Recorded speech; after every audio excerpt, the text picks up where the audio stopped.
오늘 본문 말씀은 데살로니가 교인들이 믿음을 굳게 지킨 것에 대해 언급하고 있는 내용입니다.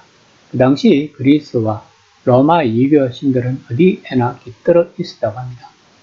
만약 당신이 나무 한 그루를 심으러 간다면 해당 신에게 기도해야 하며 사업상 여행을 떠나려고 한다면 저절로 적당한 사원을 방문하는 것이 순서였다는 것입니다. 그리고 자녀들이 결혼을 한다면 해당 신에게 엄숙하고도 값비싼 예배를 드려야 할 것이었습니다.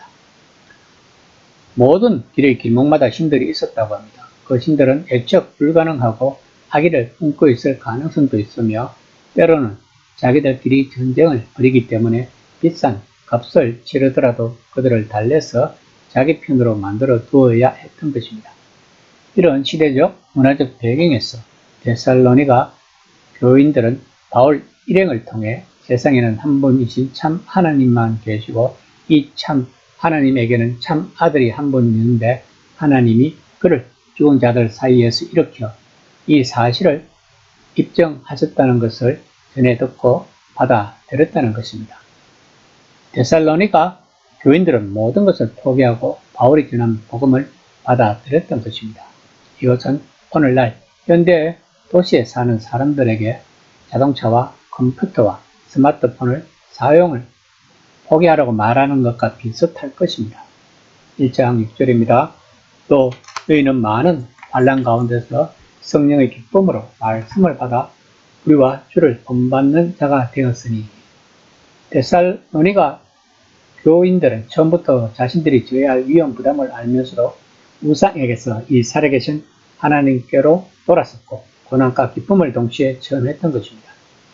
이것이 바로 회심의 의미인 것입니다. 이것은 어떤 사람이 한 방향으로 가다가 멈추고 돌아서서 다른 방향으로 갈 때 일어나는 일인 것입니다. 바울은 회심은 성령의 기쁨으로 말씀을 받아서 시작되었다고 말했습니다. 이처럼 성령님이 하시는 일은 하나님을 알게 하고 믿게 하시는 역할을 하시는 것입니다. 바울은 복음을 선포했을 뿐입니다. 다만 데살로니가 교인들이 내면에서 그 복음을 받아들이는 것은 성령의 역사이란 것입니다.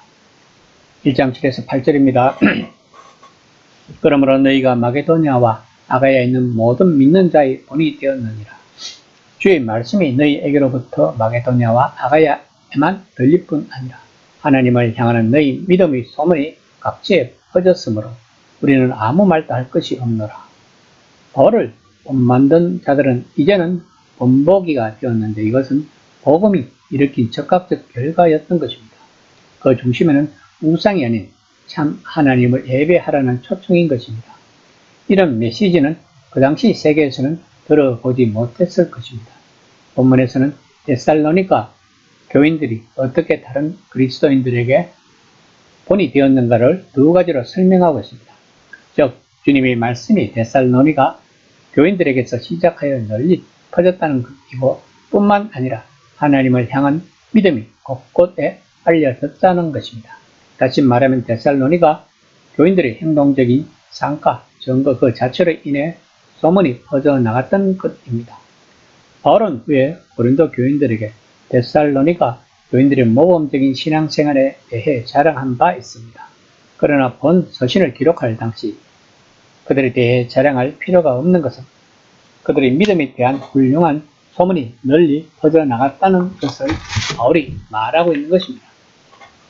1장 9에서 10절입니다. 그들이 우리에 대하여 스스로 말하기를 우리가 어떻게 너희 가운데 들어갔는지와 너희가 어떻게 우상을 부리고 하나님께로 돌아와서 살아계시고 참되신 하나님을 섬기는 자와 또 죽은 자들 가운데서 다시 살리신 그의 아들이 하늘로부터 강림하실 것을 너희가 어떻게 기다리는지를 말하니 이는 장래의 노하심에서 우리를 건지시는 예수시니라. 마게도냐와 아가야를 위시한 각지의 교인들이 데살로니가 교회의 믿음의 소문을 듣고 큰 감명을 받았던 것으로 보입니다. 본문에서는 데살로니가 교인들이 해결을 묘사하고 있습니다. 이들은 대부분 헬라계 이방인으로 헬라의 다신교적 우상을 숭배하던 자들이었습니다. 이런 자들이 참 하나님에 대한 복음을 듣고 이제는 이전의 모든 생활, 즉 우상 숭배 등에서 돌이켜 거룩한 성도가 되었다는 것입니다. 이것을 하나님께로 돌아왔으란 표현을 사용하고 있는 것입니다. 데살로니가 교인들은 몸소 회개한 성도의 삶을 살았기 때문에 다른 지역에서도 그 복음이 전파된 것입니다. 만약에 이들이 바울의 복음을 받아들였음에도 불구하고 예전의 삶을 그대로 유지했다면 다른 지역까지 복음이 선포되었을까요? 또한 본문에서는 그리스도의 부활, 그리스도의 재림, 최후의 심판 등의 중요한 교리들이 제시되며 특히 예수 그리스도의 강림을 둘러싼 종말의 사건들이 강조되고 있습니다. 그리스도의 십자가와 부활에 대하여는 바울이 데살로니가 전도에서 역설한 바 있거니와 그들은 이를 그들의 신앙의 중요한 요소로 받아들였던 것입니다. 사실 초대교회에서 언제나 강조했던 그리스도의 부활은 예수께서 하나님의 아들이라는 사실에 대한 중요한 변경이다 라고 전파했던 것입니다. 그리스도의 재림은 본서와 데살로니가 후서의 중요한 주제입니다. 바울은 재림에 대한 잘못된 태도를 경계하였으나 재림 자체를 부정하지 않았습니다. 이 재림의 때는 아버지 외에 아무도 알지 못하나 분명한 것은 이때 성도의 구원은 완성되고 불신자는 하나님의 완전한 심판을 받는다는 것입니다. 그들은 예수님이 하늘에서 나타나시기를 기다렸습니다. 장차 엄청난 비탄의 시기가 올 것인데 그때는 진노나 맹렬한 분노 같은 단어만이 어울릴 때가 될 것입니다.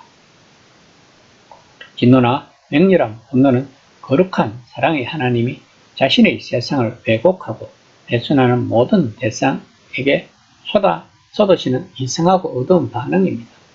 이런 진노의 때가 분명히 오겠지만 예수님은 자기 백성들을 친히 진노에서 건지실 것입니다. 이것이 1세기 기독교의 희망의 중심이었고 오늘날까지도 중심으로 남아있는 것입니다. 데살로니가의 그리스도인들은 얼마 전에 신자가 되었던 자들입니다. 그 기간이 기껏해야 1년도 지나지 않았을 것입니다.